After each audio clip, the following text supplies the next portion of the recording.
In New Delhi, something remarkable just happened. India didn't just negotiate, it negotiated with power. From November 3rd to 7th, 2025, top European Union officials arrived in India for high-stakes talks on a free trade agreement, FTA. But this time, India made one thing absolutely clear. It will not bow to unfair or discriminatory rules, not even from Europe. This is the story of how India challenged the EU's so-called green trade policies, defended its industries, and signaled to the world that it's no longer just a market, it's a negotiating powerhouse. For 5 straight days, top trade representatives from both sides met in New Delhi to push forward the long-discussed India-EU Free Trade Agreement, FTA, a deal that could reshape trade worth hundreds of billions of dollars. The European side was led by CBAM and Europe, the EU's Director General for Trade.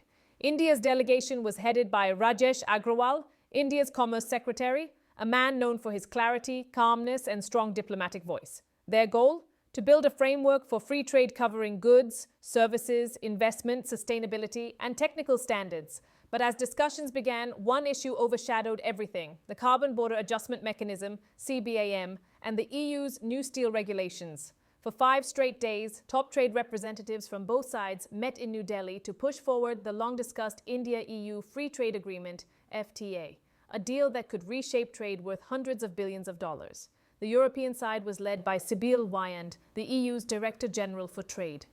India's delegation was headed by Rajesh Agrawal, India's Commerce Secretary, a man known for his clarity, calmness, and strong diplomatic voice.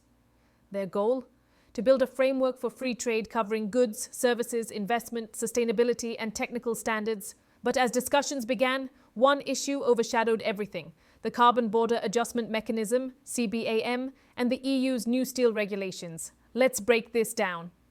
The Carbon Border Adjustment Mechanism, CBAM, is a new European policy designed to impose a carbon tax on imports from countries whose industries emit more carbon dioxide than EU standards allow.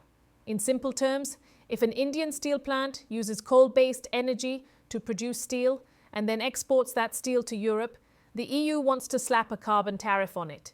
The EU claims this is about protecting the environment, but India called it what it truly is: green protectionism. During the meeting, India made its stand loud and clear. Commerce Secretary Rajesh Agrawal told the EU delegation India supports sustainability and the green transition. But no rule should unfairly burden developing economies or their industries. India's message to the EU was not one of defiance, it was one of logic and justice. Here's what India told Europe in New Delhi. The CBAM policy discriminates against developing countries. It violates the principle of equal opportunity in global trade. It protects European industries under the guise of climate action. Rajesh Agrawal emphasized that India is already investing heavily in solar power, green hydrogen, and electric mobility, all key elements of a greener future. India reiterated its commitment to net zero carbon emissions by 2070, aligning with the Paris Agreement. But as Agrawal put it, you cannot make the developing world pay the price for Europe's carbon history.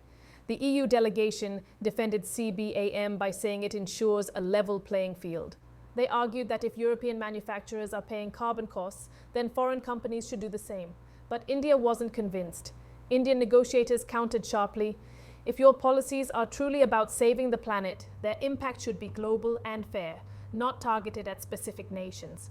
They pointed out that European industries had decades of industrial advantage, polluting freely while developing, and now want to penalize those still catching up. That, India argued, is climate hypocrisy. CBAM wasn't the only concern. India also raised red flags about the EU's new steel regulation policies, which set strict standards for carbon emissions, production processes, and certification. In theory, these regulations sound positive, promoting cleaner steel production. But in practice, they could block developing nations from exporting to Europe unless they adopt expensive technologies that most can't afford yet. India's message here was crystal clear. We support quality improvements and sustainability, but the rules cannot be so rigid that they halt trade altogether. Instead, India urged the EU to collaborate on technology transfer and green investment rather than imposing penalties and restrictions. This FTA meeting wasn't just a trade discussion, it was a moment of geopolitical maturity, where India showed that it negotiates from a position of strength, not submission. Gone are the days when India accepted one-sided terms in trade deals. Today's India, powered by a $4 trillion economy and one of the fastest growing markets in the world, demands reciprocity, fairness, and respect. When Rajesh Agrawal spoke in that meeting room, he represented not just a ministry, but an entire generation of Indian policymakers who know the value of their market and are ready to defend it. By November 6th, both sides held a stock-taking meeting, reviewing progress and mapping out next steps. The tone was professional, and both sides agreed to accelerate negotiations in a positive direction. But the underlying message was clear. India will continue talks, but not at the cost of its sovereignty or its industries. The EU delegation acknowledged India's concerns and expressed willingness to seek balanced solutions. However, India's firm stance sent a signal not only to Europe, but to the entire world. If you want to trade with India, you must trade fairly. Now let's take a closer look at CBAM, because this policy isn't just about India, it's reshaping global trade. Under CBAM, products like steel, aluminum, cement, fertilizer, hydrogen, and electricity imported into Europe will face tariffs based on their carbon footprint. For developing countries like India, which are still industrializing and rely heavily on coal-based power, this becomes a hidden trade barrier. It makes their exports more expensive, giving European producers an unfair edge. Many economists are calling it carbon colonialism, a way for rich countries to protect their markets while pretending to save the planet. India's stance in New Delhi wasn't anti-environment, it was pro-equity. The country made it clear that it's fully committed to climate action. India has already installed over 180 gigawatts of renewable energy capacity. It aims for 500 gigawatts by 2030. It's one of the few major economies meeting its Paris climate targets. It's investing billions in green hydrogen, EV infrastructure, and solar manufacturing. So when India says it supports sustainability, it means it. But when it says no to unfair policies, it also means that. The India-EU FTA is not just a trade deal. It's a strategic partnership between two major democracies. For Europe, India represents an alternative to China, a vast, growing market with shared democratic values. For India, Europe represents advanced technology, investment, and high-value markets. But this partnership can only thrive on mutual respect. India's refusal to accept CBAM in its current form has global implications. If New Delhi stands firm, other developing nations, from Indonesia to Brazil, could follow suit, reshaping the global trade order. This story is about more than just trade. It's about balance in global power.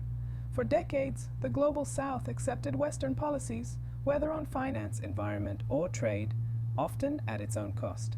But today, nations like India are changing that narrative.